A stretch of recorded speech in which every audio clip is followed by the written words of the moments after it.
Thank you.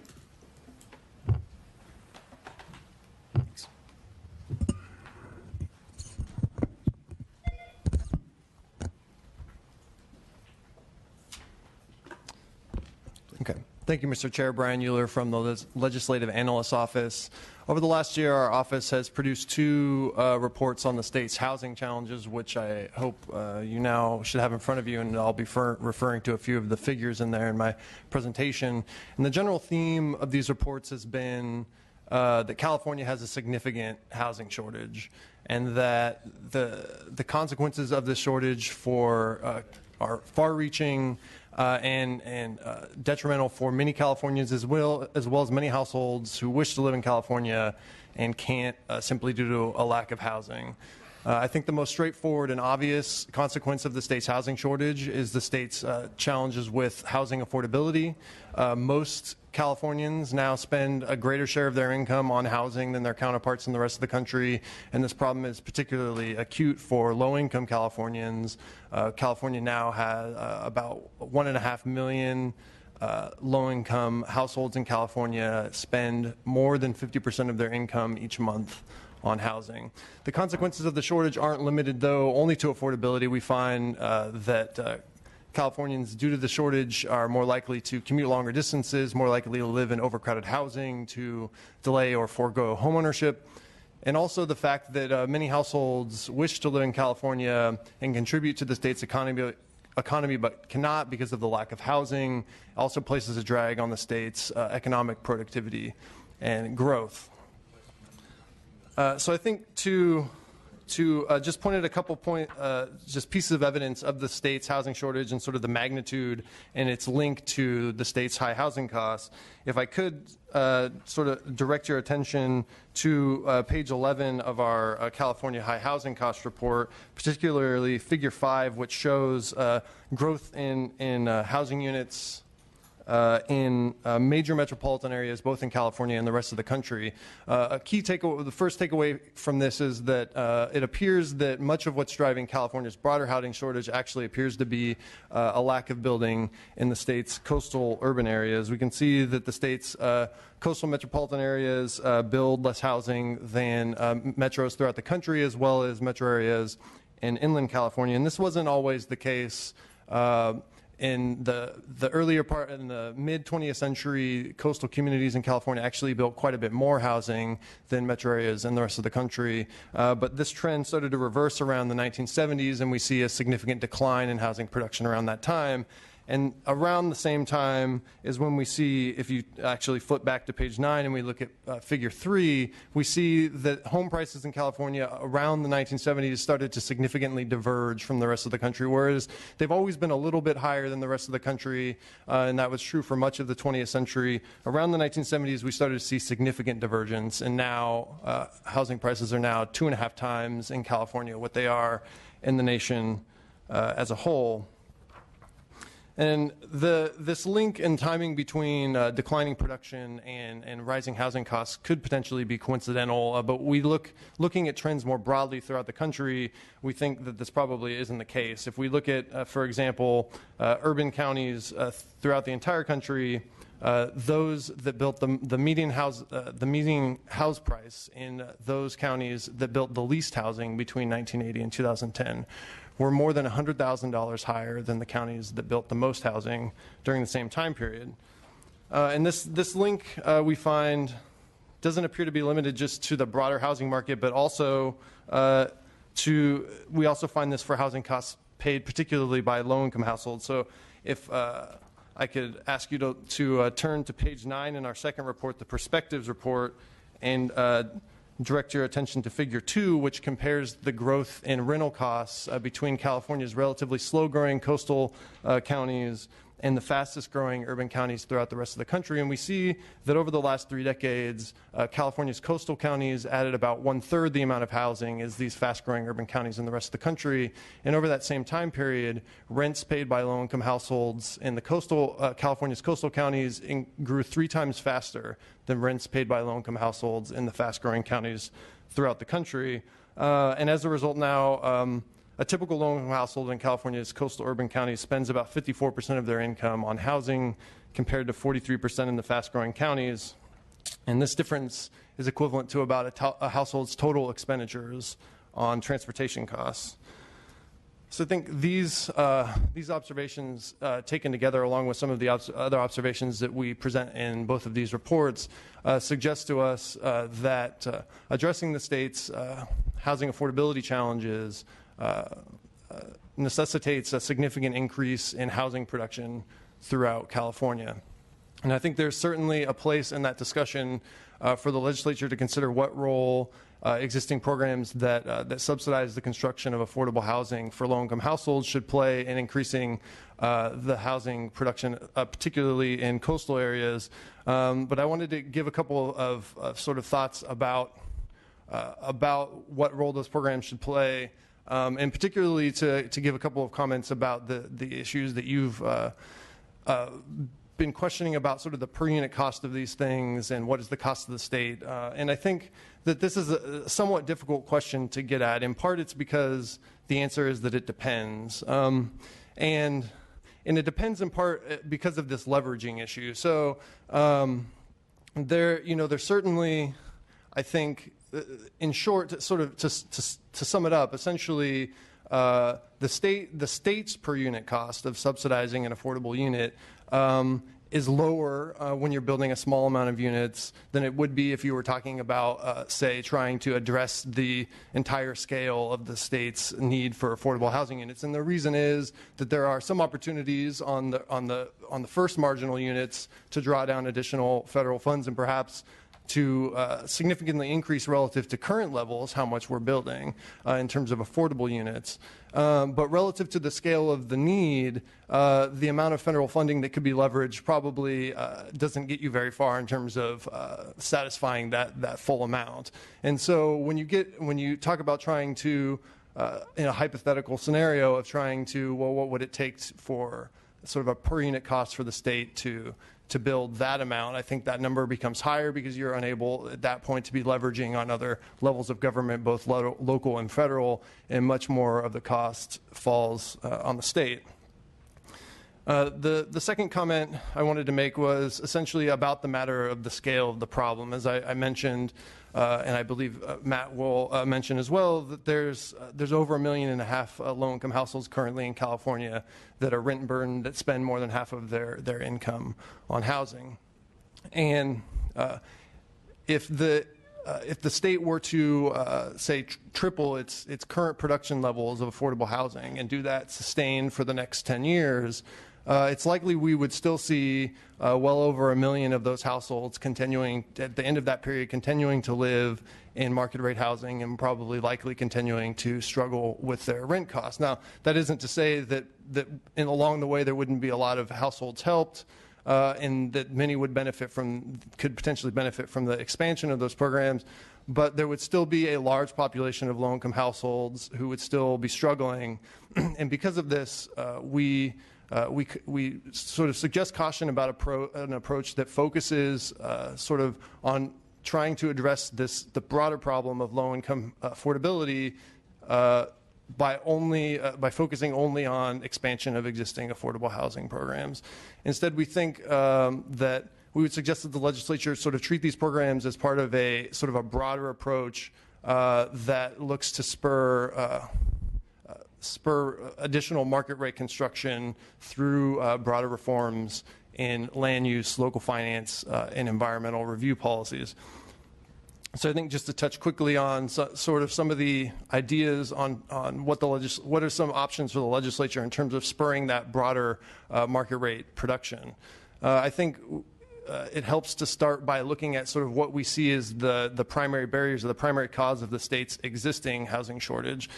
And at root, much of the barrier comes down to that the existing residents of many California communities are hesitant about accommodating additional housing and accommodating additional growth. And over recent years, they've sort of shaped their local land use and planning institutions to create some constraints on the amount of housing that can be built. So for example, we see that 2/3 of coastal cities and counties have approved some type of formal growth control on the amount of housing that can be built. We see that building approvals and rezonings in California's coastal communities take, according to one national survey, significantly longer than they do in California inland communities or in communities throughout the country. And this local dynamic is sort of amplified by some state policies, two in particular. One are state policies that govern the allocation of revenues across local agencies, particularly the allocation of sales tax, which in effect sort of rewards cities for citing commercial development, sometimes at the detriment of residential development. The second policy of the state's environmental review requirements under CEQA, which our review suggests in some cases can be used by local opponents of housing as an avenue of delaying or blocking housing projects. Our review of housing projects in the state's largest cities over the period 2004 to 2013 found that those that required an EIR to move forward took about 2.5 years to obtain approval. Now, these are all working towards policy changes in all these areas would obviously create some very difficult questions for the legislature, some very difficult issues to wrestle with. And these are certainly not areas that have not been discussed before, both in legislative forums and other forums, and frankly, with not much resolution. And so, that is to say that there are unfortunately sort of no quick or easy sort of solutions to the state's housing challenges. But that being said, I think that we think, given the scale of the problem, to the extent that the legislature is interested in sort of making a significant dent in both the state's housing shortage and thereby broader housing affordability, there will need to be some consideration of major changes in each of these areas that I discussed. And with that, I'll turn it over to Matt or answer any questions.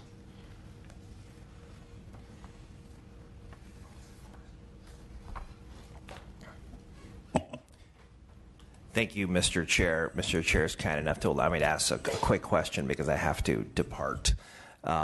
Thank you for the report. I think it's fair to say that we need to be taking an all-of-the-above approach to dealing with this issue, both a policy track as well as a funding track. I would like to get your opinion on the role of redevelopment and the loss therein, and if that would help us move the needle if we restored redevelopment or some redevelopment-like tool to local governments to enable some of these projects to be activated. Keeping in mind, when redevelopment was dissolved, the state was facing a financial crisis, and any dollar that wasn't nailed down, I think, was fair game. We're in a very different situation right now. So I read your report when it first came out. I'm trying to recall if you touched on redevelopment and what your opinion is on the value of something like that in a comprehensive look at how we deal with this crisis. I think that it's certainly fair to say that the dissolution of redevelopment was a loss of one of the sort of major and larger funding sources of affordable housing, consistent funding sources for affordable housing in California. And I think that while redevelopment agencies provided sort of several potential tools in the affordable housing arena, I think that the biggest loss there was sort of that consistent funding. And so, but again, I think going back to my previous point about sort of, I guess it sort of depends on how it is that you're framing the question. Would replacing redevelopment with something like redevelopment solve the state's affordability problems? I think I would say no, based on the scale that I discussed before, just sort of the scale of the need to Right, and I wouldn't suggest Sure. the same. We're looking at how do we move the needle at all, and it's going to take like 50 different things to do it, but that's you, and I know you appreciate that. Certainly. So I think where where there is some opportunity in terms of reestablishing a funding source, where what the legislature would want to consider there is that there is at this point, as I mentioned, potentially sort of the idea that there might be some low-hanging fruit in terms of some underutilized federal dollars that the state could consider trying to take advantage of. Now, that's not free to do. It does require some state funding, which would require you to sort of weigh that against all of your other funding priorities. But there are some opportunities there to sort of leverage state dollars to some extent, that some of those opportunities which have been foregone because of the loss of redevelopment.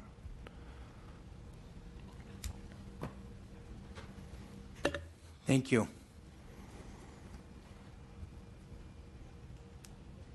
Now, Mr. Schwartz. Thank you, Mr. Chair, committee members. Before Assemblymember Mullen has to depart, I realize you do, I just want to throw out one fact that's a partial answer to, I think, your question. Currently, we have leveraging federal housing resources is got to be the centerpiece of a strategy to produce more rental housing in California for lower-income households. We clearly can't go this alone. We do not have the financial resources. Even if we had the redevelopment funds back today, we'd still be looking to do this, but without them, it's even more critical. The key to that is there is actually a way to leverage a lot more federal tax credits. And to do that, you need to access federal tax-exempt bond authority, which is administered through our state treasurer's office. And right now, there's potentially up to $4 billion of federal tax-exempt bond authority that's going unused. $4 billion. And on an ongoing basis, it could be $3 billion, even assuming no carryover, which we have right now. We have about a $2.5 billion carryover. To turn that into affordable homes that can be financed, basically divide by about $200,000. That's what it takes in federal tax-exempt bonds to finance one affordable rental home. And by doing that, so we could be talking about 20,000 new affordable homes. And with that tax and bond authority comes federal income housing tax credits, $120,000 to $150,000 per unit of federal tax credits that otherwise we are leaving on the table in Washington. So I just want to make that point because I think it's got to be a... So how do we make that happen? We need gap financing. We need more gap financing that makes up the difference between those tax and bond, the cost of development on the one hand, and the benefits of tax and bond financing, which by itself is minimal, but then those federal tax credits. And essentially, that MHP program, multifamily housing program, you heard about earlier today, is an incredibly effective tool. For the last nearly 15 years, to 12 plus years, we have seen it leverage those 4% tax credits, costing the state $67,000 per unit on average. So if we were to be able to invest $67,000 of state MHP money to reinvest in that program, that's going to leverage $120,000 to $150,000 per unit in federal tax credits by the entry point of those tax-exempt bonds that are sitting there unused right now.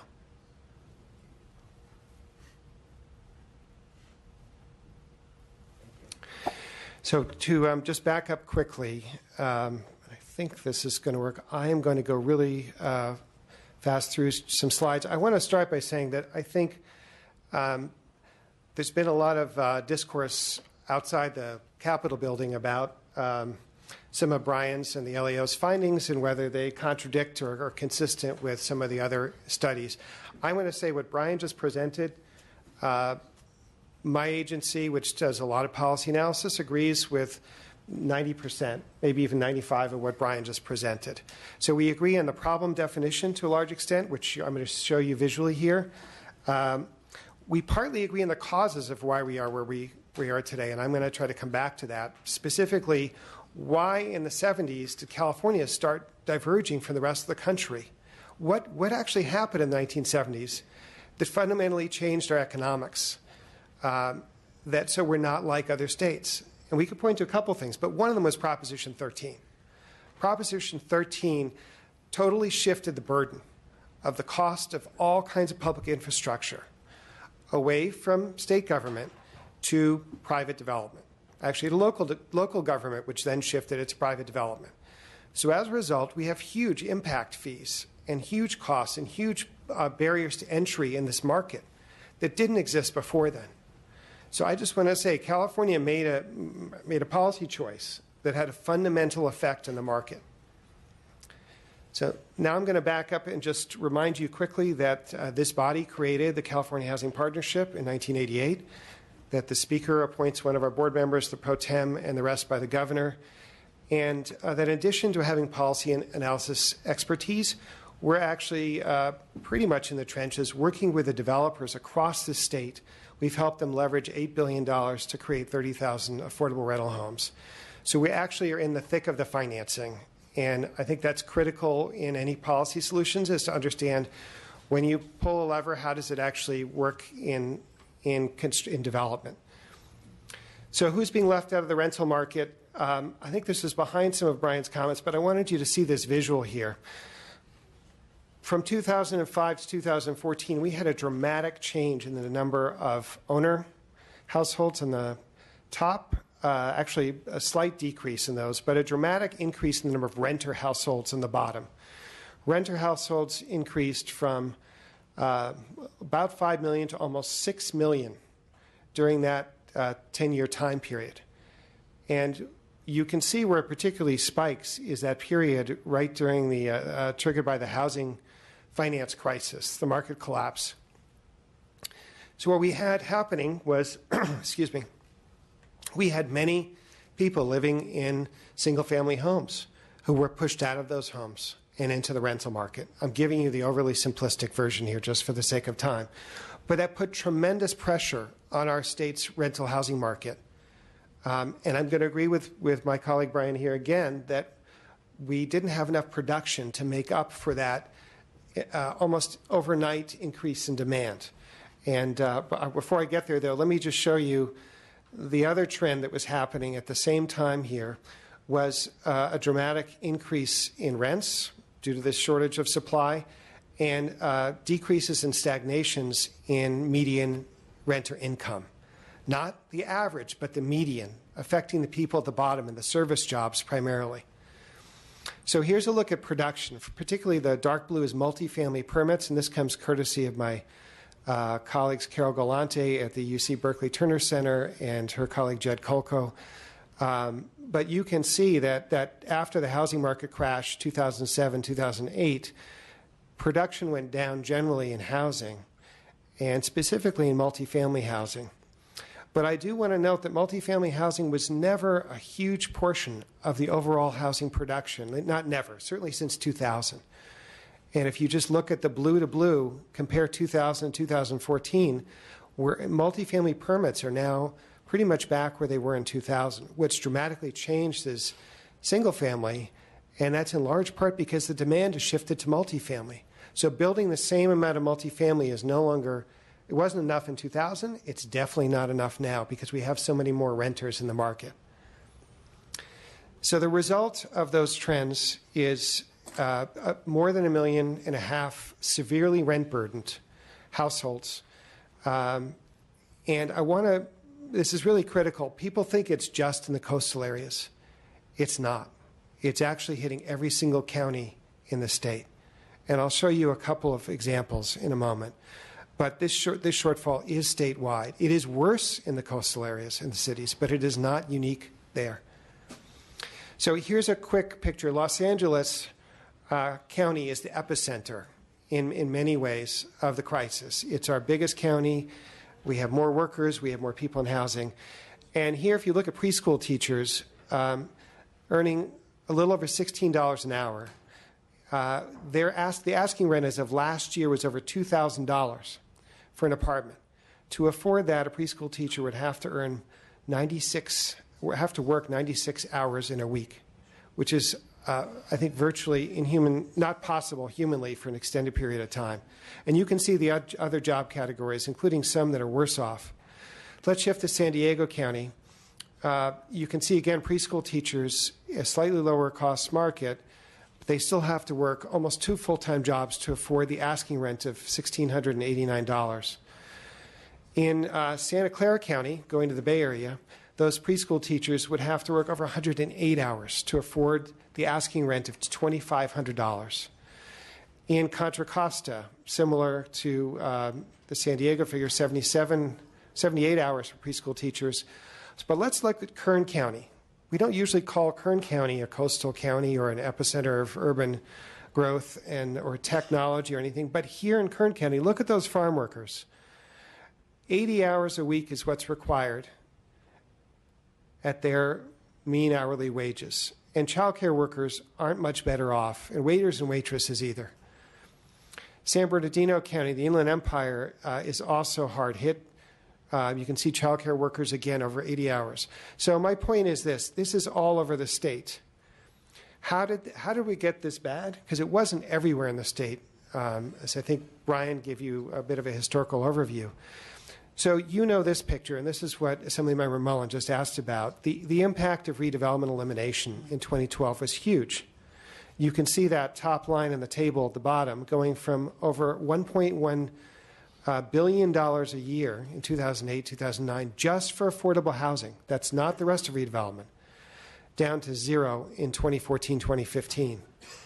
On the state housing bonds and other state funding, well, the legislature has taken some bold steps and brought in some new funding through Veterans Homelessness and Housing Prevention and also Affordable Housing Sustainable Communities Cap and Trade funding. We have not replaced those state housing bonds that were providing over $400 million a year in that gap financing we were talking about. The net result, two-thirds reduction in state investment in affordable rental housing during that period. And what happens to people's lives? Let's get out of the housing silo for just 1 minute. We took the work that Stanford and the Public Policy Institute of California did in taking what's the normal national poverty standard and factoring in California cost of living. And by far the largest component of the cost of living is high housing costs.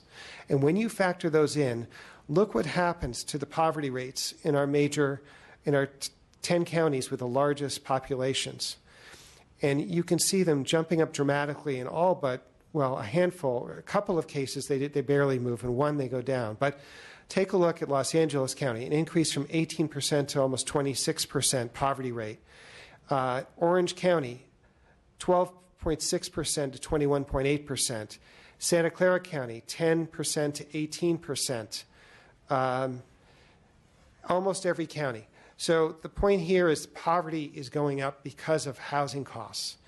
And it's having a holistic detrimental effect to our economy and our communities.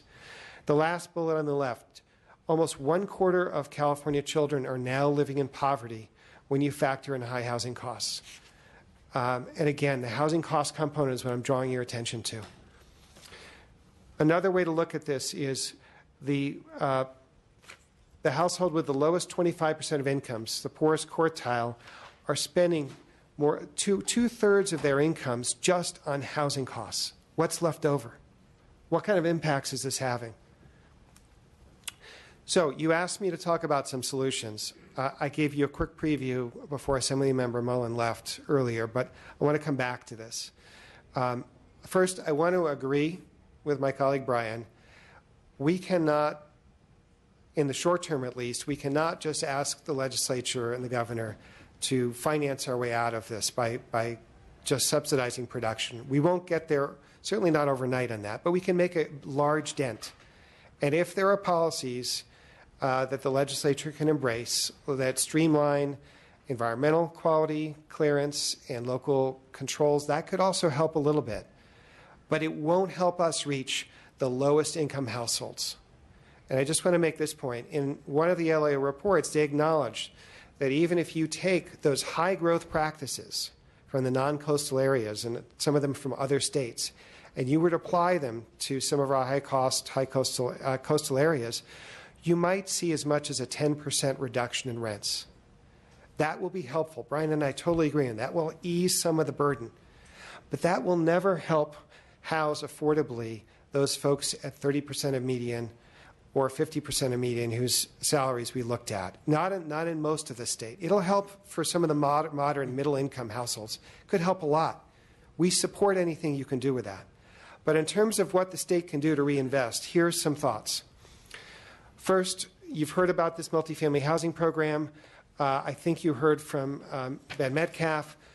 He actually said 27,000 homes created to date through the Prop 46 and Prop 1C. And then the general fund allocation this body made in 2014 also created more homes. So thank you for doing that. That was important. The point I want to make is it's only taking $67,000 per new affordable home. And I do mean new construction here. Of this fund, of this program, to leverage those other resources we talked about. On the one hand, $67,000 is a lot. On the other hand, the cost of a homeless person on the street in Los Angeles per year is over $60,000. 1 year. And this $67,000 creates 55 years of affordability, which will serve many different households over time. And I want to note that looking at the last 2 years of data from our colleagues at the Department of Housing, it appears that even with the loss of redevelopment, the per unit cost of that $67,000 figure did not increase significantly.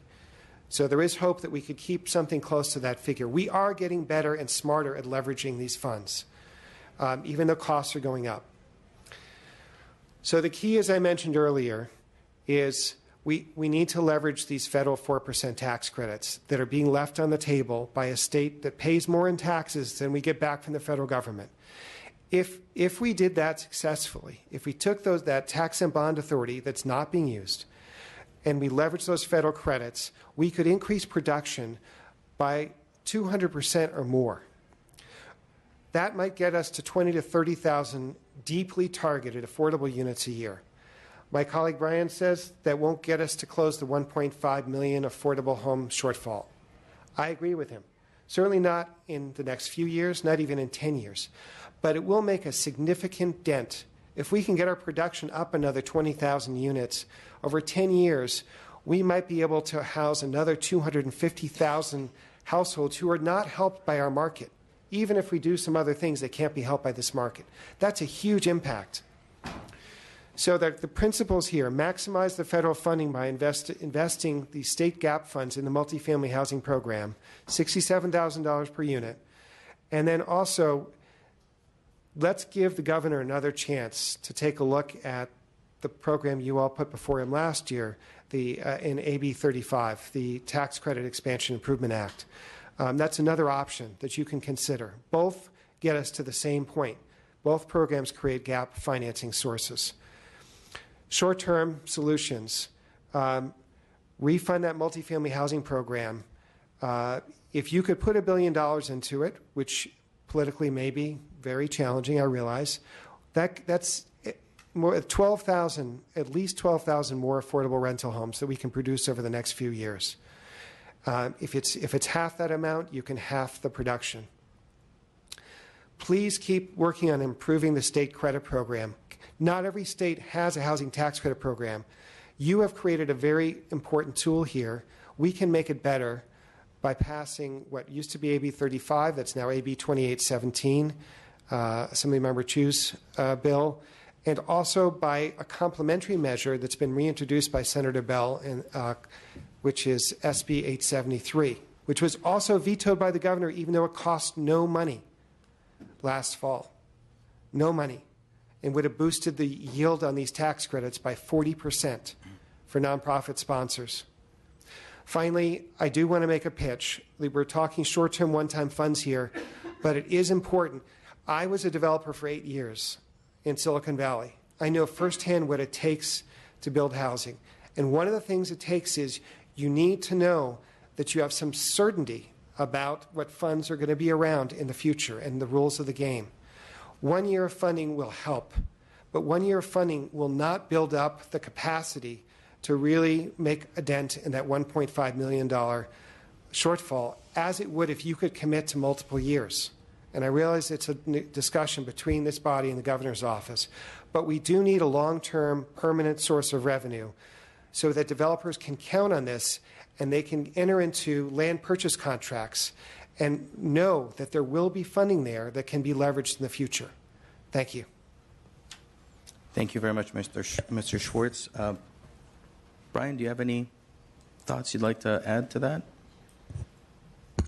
You don't have to. No. Okay. With that, what if it'll be best if we have public comments at this point? No public comments?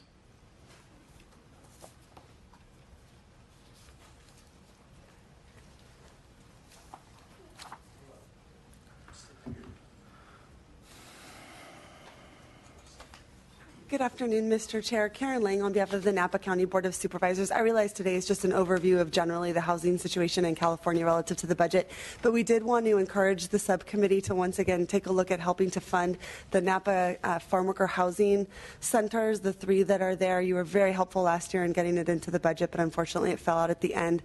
The need is still there. It's as great as ever. Occupancy is at 90 to 98%, 11 months of the year. Folks are coming from far away as Stockton to sleep there at night for 5 hours to drive back because there's just no other kind of housing like that. They provide 3 meals a day, laundry, telephone. It's a phenomenal service. There's clearly a need for it or they wouldn't be running at this high occupancy. So we thank you for what you did last year and we ask you to do it again and we'll keep pushing on our end. Thank you. Thank you. Holly Fermini with Platinum Advisors. Also, I want to echo the comments of Karen Lang. I'm here on behalf of the Napa Valley Vintners Association, and that program is very unique in that it is a program that has a partnership between the growers, the farm workers, and the county. So again, I just want to echo her comments and support that. Hopefully that budget request will get approved again this year. I'm also here on behalf of Habitat for Humanity California. It's a support organization that represents the 44 different affiliates throughout the state of California, and I really thank you for having this hearing today. I think it was informative for all of us on the funds that are left and really the rude awakening that there is no funds left for programs that we specially use and prioritize this year, which is more funding for the Cal Home program and the California Self-Help Assistance Program. And I know there were some comments that said that the majority of the funds that are used are for down payment assistance and for rehabilitation, but for Habitat for Humanity, we primarily use those for new home construction. And we are not just single-family home developers, we also are multifamily home developers, but for home ownership opportunities, not just rental. So we want to make sure that you consider that as you're looking at further appropriations this year. And we hope to restore those funds. Thank you. With that, thank you very much. Mr. Schwartz, thank you for being here. Brian, thank you for being here. And we're in time for the session. Thank you.